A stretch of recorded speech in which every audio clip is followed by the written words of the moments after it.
Ahí está. Hoy me vine a grabar aquí en verde para que se sientan que salieron. Es el tema 18. Igual empezamos con una oración. En nombre del Padre, del Hijo y del Espíritu Santo. Amén. Ven, Espíritu Santo, ilumínanos, abre nuestros corazones, fortalécenos y ayúdanos a entender tu palabra, a hacer la vida y a dejar que transforme nuestras vidas. Amén. En nombre del Padre, del Hijo y del Espíritu Santo. Amén. Bueno, empezamos este tema 18. Siempre en el tema, pues habría que ir directo a leer el objetivo del tema y con eso ya saben de lo que trata y los cuadritos grises, ¿verdad? Entonces dice, la iglesia, pueblo profético, escucha, practica y difunde la palabra de Dios. A eso estamos invitados la iglesia, pero el libro empieza explicando cuál es la función del profeta en el antiguo, cómo se liga esto con Jesús y luego cómo con sus discípulos y luego cómo con nosotros, ¿verdad? O sea, cómo es que estamos llamados a hacer esto. Y en el objetivo del tema dice captar cuál debe ser nuestra actitud ante la palabra de Dios, porque si esto es lo que estamos estudiando, ¿por qué? ¿Qué sentido tiene estudiarla y cómo debe de cambiar nuestras vidas? Debemos ser personas oyentes y obedientes a esa palabra y de esta manera convertirnos en sus transmisores. Así cumpliremos nuestra vocación profética. Y entonces empieza, número 1, el profetismo en el Antiguo Testamento. Este tema es un tema que podemos ver muy rápido. Yo creo que este video será de 10 minutos.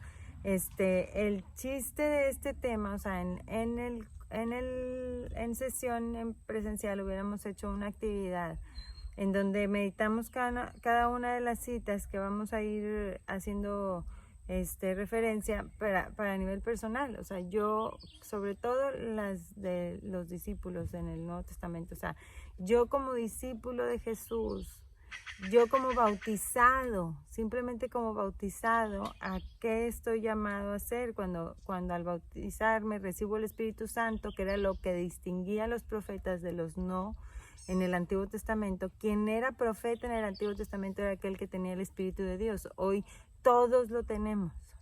Entonces, desde mi bautismo soy sacerdote, profeta y rey. ¿Cómo actúo en esta relación y la importancia de actuar como ese verdadero profeta?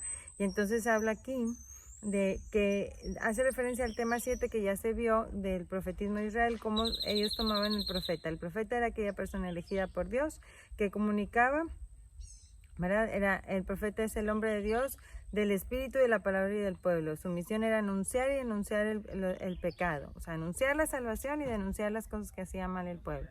No se supone que yo, como soy profeta, entonces ando con el dedo denunciando a las personas, sino que con estas personas que Dios escogía, eran personas que vivían en el espíritu, que le hablaban, que tenían un contacto especial y en su vida lo reflejaban.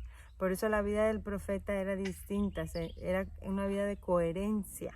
Y con esa coherencia y con esa autoridad hablaban en nombre de Dios a corregir a los demás. No se trata que ustedes vayan corrigiendo a los demás, sino para eso existe la corrección fraterna, pero pues la primera es el ejemplo, ¿verdad? Entonces dice, la misión del profeta, un poco desglosada, es lo mismo que les dije, o sea, había personas elegidas, solo algunos que tenían el espíritu proclamaban la palabra y les señalaban los errores, ¿verdad? Para guiarlos, para mejora de ellos, no para eliminarlos del pueblo. Tú no le haces ver a alguien sus errores para sacarlo del grupo de WhatsApp, para quitar a los tóxicos, no, para mejorarlos, para que regresen al camino de Dios. Entonces dice, promesa de un gran profeta. Dios promete a Moisés para los tiempos futuros o escatológicos, un nuevo profeta semejante y superior a él. Yo le suscitaré un profeta como tú, de entre sus hermanos. Pondré mis palabras en su boca y él les dirá todo lo que le mande, que esto tiene que ver con Jesús. Bueno, entonces, porque tendríamos que ver que en la historia de los profetas estos se fueron apagando hasta desaparecer, ¿verdad? Dentro del pueblo hasta que surge Jesús. Y entonces, palabras que se tienen que aprender de este semestre, se me había olvidado decir, las palabras domingueras son tiempo escatológico y la parusía. El tiempo escatológico es estos momentos de los últimos tiempos, ¿verdad? O sea, los últimos tiempos ya para la salvación, los momentos, este momento que vivimos es un tiempo escatológico porque ya hemos sido salvados y ya estamos listos para vivir a la vida eterna. Y la parusía es la segunda venida de Cristo, ¿ok? El tiempo final donde se acaba ahora sí todo. Entonces dice Jesús y su misión profética. Jesús, Hijo de Dios, palabra eterna del Padre, es profeta prometido. Aunque nunca se autodomina profeta, la gente del pueblo sí lo reconoce como tal. Jesús nunca dice que Él es el profeta, pero ¿qué hace? Anuncia el reino, denuncia los diversos tipos de pecados. Nosotros somos llamados a escuchar la palabra y a ponerla en práctica. Entonces hace lo que hace un profeta. Y con mayor razón porque pues, es la revelación de Dios, ¿verdad? Dice Jesús nunca se autonomina profeta, pero algunos del pueblo sí lo llaman profeta. Dice que todos quedaron llenos de temor y glorificaban a Dios diciendo: un gran profeta ha aparecido entre nosotros. Dios ha visitado a su pueblo. Y entonces los invito a releer estas citas bíblicas que vienen acá abajo de su libro, página 139, y ver en qué contextos estaban diciendo, qué prodigios habían visto de Jesús que mencionaban esto, ¿verdad? Y entonces después dice la misión de Jesús, que tiene que ver todo con el profeta. Jesús, en la palabra del Padre, testigo que nos dice lo que ha visto junto a su Padre, transmite sus palabras y sus enseñanzas, por eso es un profeta. Jesús anuncia el reino de Dios, para eso Él ha sido enviado, dice. Es consciente de que su misión es proclamar la buena noticia a los pobres y la liberación a los cautivos. Su enseñanza es con autoridad. Con la autoridad hablaban los profetas, ¿verdad? Entonces Jesús es la palabra del Padre, anuncia el reino, denuncia los diversos tipos de pecados como las injusticias, la hipocresía, la explotación. Por eso sabe que su misión es peligrosa y que la suerte de él es trágica como la de los profetas. Sabe que su suerte es trágica como los profetas. ¿Por qué? Porque denuncia. Y el que denuncia las cosas malas incomoda. Y entonces pues probablemente va a tener grandes enemigos. Ante Jesús, que es la palabra de Dios y que nos comunica el Evangelio de la Salvación, hay que hacer una opción, poner en práctica su palabra, hacer caso de su mensaje y convertirse y creer en la buena nueva. O sea, no te puedes quedar ahí como que nada más de observador, ¿verdad? Dice, cumplimiento de la promesa. Por todo esto es reconocido como el profeta anunciado y prometido en el Antiguo Testamento. Cuando la gente vio el signo que había hecho, decía: este en verdad es el profeta que tenía que venir al mundo. Esto en Juan va después de la multiplicación de los panes. ¿Ok? Entonces va. Y luego dice la iglesia, pueblo profético. Dice, la iglesia, pueblo profético, está llamada por Jesús a escuchar y a poner en práctica su palabra, a dar testimonio y difundirla con los carismas y ministerios que el Espíritu suscita. A ejemplo de los evangelizadores y las comunidades de la iglesia naciente. Entonces, nosotros la iglesia, que después de que Jesús muere, resucita, asciende al cielo y manda a su Espíritu Santo, o sea, después de Pentecostés, que se forma esa iglesia de Dios, entonces, que han recibido ese don del Espíritu Santo, somos profetas todos, porque acuérdense que antes los únicos que eran profetas eran los que tenían el Espíritu de Dios. Entonces dice, desde Pentecostés, Pedro vio el cumplimiento de la profecía de Joel, que anunciaba la efusión del Espíritu Santo sobre todo el pueblo de Dios, que gozaría del carisma profético. Una vez que ha recibido el Espíritu Santo, gozas del carisma profético. Y habría que leer Hechos aquí. Dice, así todos nosotros, y viene la cita de Hechos y la cita de Joel para que lo lean. Así todos nosotros, desde el momento en que recibimos el bautismo, nos convertimos en profetas, es decir, personas que debemos escuchar, vivir y difundir la palabra de Dios. Esta es nuestra obligación. Eso es, no nuestra obligación, nuestro sentido de vida. Imagínense un profeta que no anuncia a Dios, un profeta que no anuncia la salvación, que no lleva al pueblo por buen camino. ¿Qué sería? ¿Qué pensarían de él? Pues ustedes son profetas. ¿Qué pensarían de ustedes de que vayan por el mundo anunciando y difundiendo la palabra de Dios? ¿Verdad? Que eso es nuestra función. Escuchar y practicar la palabra de Dios. El verdadero discípulo guarda la palabra de Dios, no en un cajón, la guarda en el corazón. Dice, Es decir, hace caso de su mensaje, como lo afirma Jesús. Si ustedes permanecen fieles a mi palabra, serán verdaderos discípulos míos. O sea que hago caso de María, es prototipo del discípulo, ya habíamos dicho en temas anteriores, de Jesús, porque escucha y pone en práctica la palabra de Dios. Y los ser testigos de Jesús, los cristianos debemos ser testigos de Jesús con nuestras palabras y obras, ejemplo de nuestra vida personal y comunitaria, dice la palabra de Dios. Del mismo modo brilla la luz de ustedes delante de los hombres, para que viendo sus buenas obras den gloria al Padre que está en los cielos. O sea, mi vida debe de impulsar a otros a darle gloria a Dios. Pues yo todavía no logro eso, ¿verdad? Pero ese es el camino, a eso debo de estar, en eso debo de caminar, ¿verdad? Porque quiero pedirle al Espíritu Santo que me ilumine para actuar conforme a Dios y proclamar su palabra en mi vida. Lo dice, testigos del misterio pascual de Cristo. Ser testigos de la vida, muerte y resurrección de Cristo, como lo expresa Pedro ante los judíos. Mataron al autor de la vida, pero Dios lo resucitó entre los muertos y de esto nosotros somos testigos, ¿verdad? Debemos de dar testimonio. O sea, si subrayáramos las cosas importantes que deberíamos de hacer, es que nuestra vida sea para proclamar la palabra, para anunciar la salvación y para dar testimonio del amor de Dios, ¿verdad? Entonces debemos de dar testimonio, debemos llevar una vida nueva, muriendo al pecado y viviendo para Dios en Cristo Jesús. Esta es la parte de morir al hombre viejo, ¿verdad?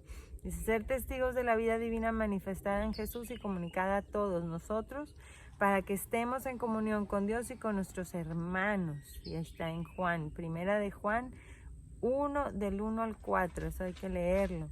Dice, testigos de la comunión fraterna. Ser testigos de la comunión fraterna quitando todas las barreras y desigualdades. Ya no hay distinción entre judío y griego, entre esclavo y libre, entre varón y mujer, porque todos son uno en Cristo Jesús. No hay diferencia en ninguno de nosotros y de verdad deberíamos de entender que no hay diferencia.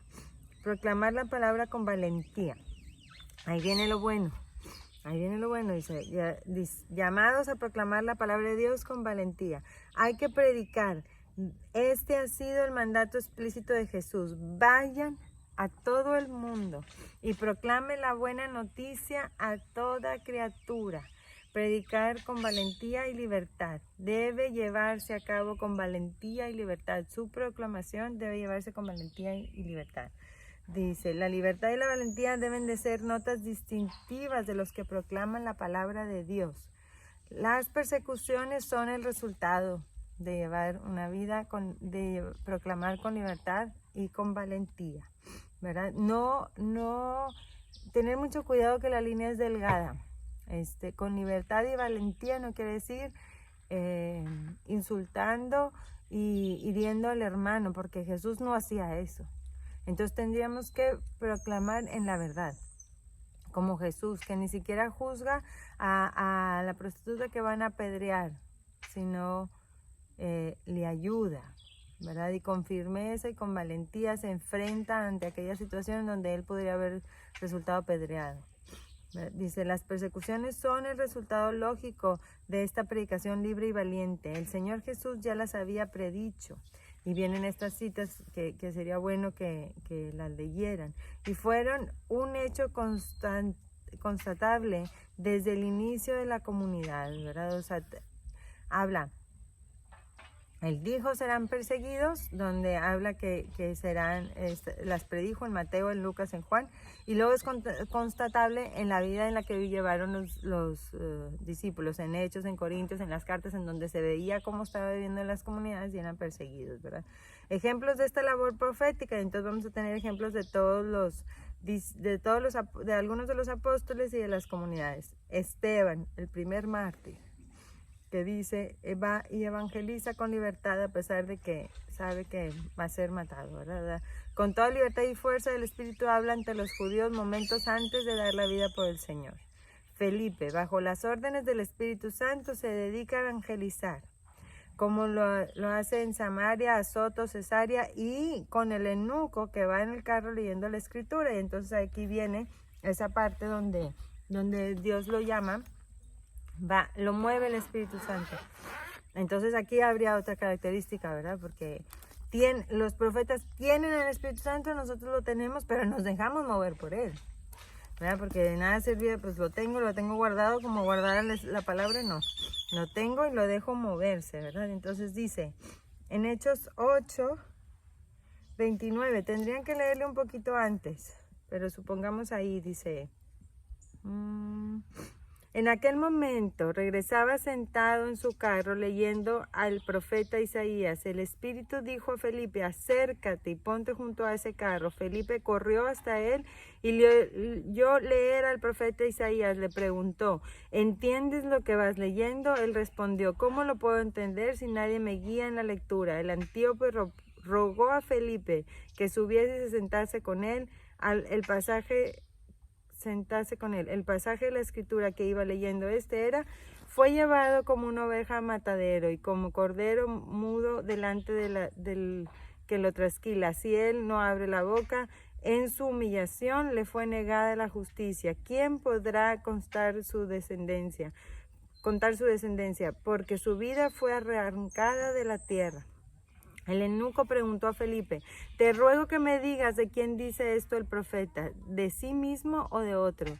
Felipe entonces tomó la palabra y partiendo de este texto de la escritura se puso a anunciarle la buena nueva de Jesús. Entonces, vean lo que pasó, o sea, Felipe escucha al Espíritu Santo y se dejó guiar a todas estas ciudades que dice, hasta Samaria, Soto, Cesarea, y aparte acercarse al carro donde iba el eunuco, etíope, a poderle explicar las palabras, ¿verdad? Y luego dice Pedro, al frente del colegio apostólico proclama la palabra del Señor en diversas circunstancias. Él y Juan les dicen a los del Sanedrín, nosotros no podemos dejar de hablar de lo que hemos visto y oído, no podemos dejar de hablar. Entonces, si tú has experimentado a Dios, no podemos dejar de hablar, o sea, no puedo negar a Dios que le he visto. Entonces la gente viene y te pregunta, y estos, oye, ¿será Dios porque nos castiga? Pues no, o sea, yo al Dios que he visto, pues no castiga, o sea, tendría que ponerme a meditar, pero decir, hablo del que yo sí he visto, el que yo sí he visto te puedo decir que hace esto, que hace aquello, que salva, que cura, que da vida, porque lo he experimentado en mi vida. Necesitamos experimentarlo también para poderlo compartir. Habla Pablo, de perseguidor se convierte en intrépido apóstol del evangelio. Por ese evangelio sufre cadenas, pero sabe bien que la palabra no está encadenada y muchos otros sin temor alguno siguen predicando la palabra. Ayuda a otros a predicarla, por eso en sus cartas va diciéndoles a los pueblos y tengan la valentía y sigan adelante y vale la pena las persecuciones, ¿verdad? Y luego Juan, siendo testigo, no puede callar, sino que comunica lo que ha visto, oído y palpado. Pues cómo no, si él estuvo al pie de la cruz. Y las distintas comunidades, dice, con su palabra, su ejemplo, su vida, dan testimonio de Jesús. Y ahí menciona algunas. Habla de Jerosolimitana, que ahí hay que googlearla porque viene explicada que era una parte de Jerusalén, donde estaban los cristianos al principio. Tesalónica, que al acoger la palabra de Dios se ha convertido en modelo para los creyentes de otras comunidades de Macedonia y Acaya, ¿verdad? Lo dice ahí las cartas de Pablo. Carismas y ministros de la palabra. Dice, el servicio de la palabra es el primer objetivo de la misión cristiana. Ocupa también el primer puesto en los servicios internos de las comunidades, tanto que lo dicen aquí en las cartas. Por alguna preocupación, los apóstoles dice, a uno por medio del Espíritu Dios lo concede hablar con sabiduría, a otro según el mismo Espíritu hablar con inteligencia. Habla de la necesidad de anunciar, ¿verdad? De anunciar la palabra de Dios. Y cuando se forma un cuerpo de ministros, la responsabilidad pastoral es ante todo una responsabilidad de transmitir el mensaje de salvación. Y ahí van en esas otras cartas lo importante de la transmisión. Por eso Pablo lo subraya mucho, vienen ahí todas las cartas de Pablo y lo que en Hechos los apóstoles decían. Por eso podemos decir, dentro de la comunidad hay diversos carismas en orden a la labor profética o evangelizadora. Entonces, todos los bautizados somos responsables del anuncio. La reflexión de aquí, más que todo, sería hacer las preguntas de reflexión que les ponen aquí. ¿Somos conscientes de que para lograr nuestra misión profética debemos ser hombres y mujeres de Dios, del Espíritu, de la palabra y de la comunidad, ¿qué exigencias comporta esto? O sea, todo cristiano debe formar parte de la comunidad, no unos poquitos que venimos a los grupos, o sea, decirles a los demás, oye, busca cómo estar dentro de la comunidad, invitarlos, tampoco no nomás a un solo grupo, sino a lo que sea, forma parte de la comunidad, ser parte activa de la iglesia.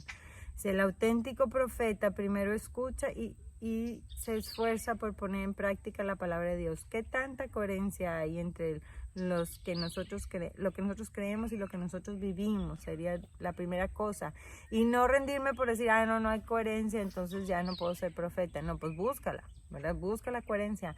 ¿Qué le falta a tu vida para tener esa coherencia? Pues pide a Dios la ayuda para tenerla. La misión profeta exige el anuncio y la denuncia unidos a la acción concreta.